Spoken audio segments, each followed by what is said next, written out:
সত্যজিৎ রায়ের নাম শুনলেই বাঙালির চোখের সামনে ভেসে ওঠে রূপালী পর্দায় তার কালজয়ী সৃষ্টির ইতিকথা। বাংলা সিনেমা তথা ভারতীয় সিনেমায় বিশ্বজয় তার হাত ধরেই হয়েছিল, তা সকলের জানা। তাই তার সিনেমা নিয়ে নতুন কিছু বলার প্রয়োজন আর নেই। তার চেয়ে বরং দেখি বাংলা সিনেমা সাহিত্য ছাড়াও এই রায় পরিবারের বাংলার ক্রিকেটে কি অবদান আছে, বা তারা ক্রিকেট খেলেছেন কিনা। সত্যজিৎ রায়ের পিতামহ উপেন্দ্র কিশোর রায়চৌধুরী বাংলা সাহিত্যে অবদান এবং তার ব্লক প্রিন্টিং এর সৃষ্টি চিরস্মরণীয় হলেও ক্রিকেটের প্রতি তার তেমন কোনো আকর্ষণ ছিল না। তার দাদা সারদা রঞ্জন রায় ছিলেন ক্রিকেট অন্তঃপ্রাণ এবং বাঙালির ক্রিকেটের হাতে করি তার হাতেই বলা যায়।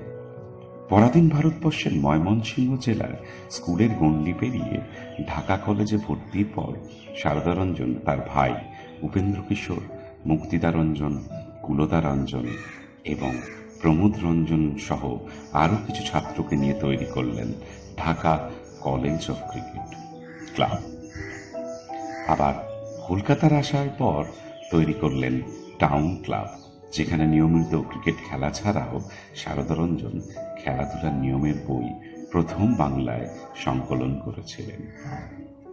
সত্যজিৎ রায়ের পিতা সুকুমার রায় নিজে ক্রিকেট না খেললেও ক্রিকেটটাকে তিনি প্রথম বাংলা সাহিত্যে বিখ্যাত কবিতা বোম্বাগড়ের রাজাতে রাজার পিসির কুমড়ো নিয়ে ক্রিকেট খেলার মাধ্যমে স্থান করে দিয়েছিলেন, সম্পূর্ণ তার ক্রিকেটের প্রতি ভালোবাসার টানে। সত্যজিৎ রায় নিজে ভীষণভাবে ক্রিকেট ভালোবাসতেন এবং তিনি কলকাতা ইউনিভার্সিটির হয়ে নিয়মিত খেলতেন। স্পিনার সত্যজিৎ রায়ের বলের সাথে ব্যাটের হাতও মন্দ ছিল না।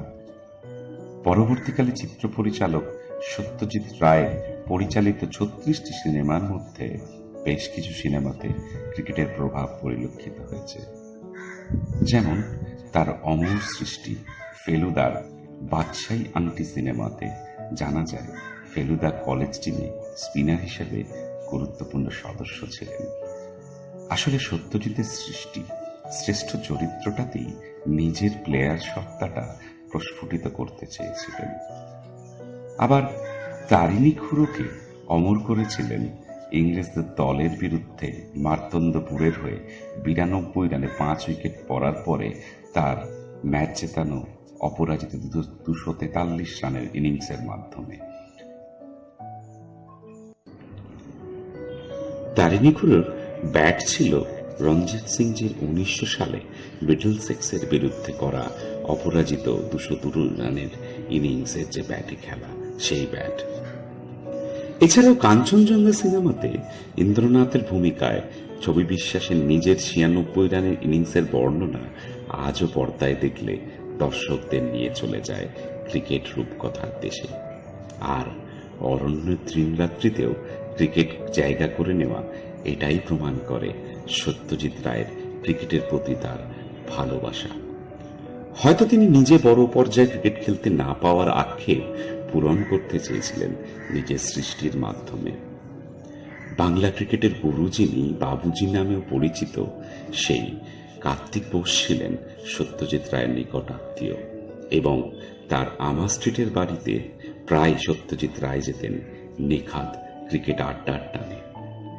ঘন্টার পর ঘন্টা কার্তিক বোস সহ আরো বিখ্যাত প্লেয়ারদের সাথে ক্রিকেট আড্ডাতে মেতে থাকতেন সত্যজিৎ রায়।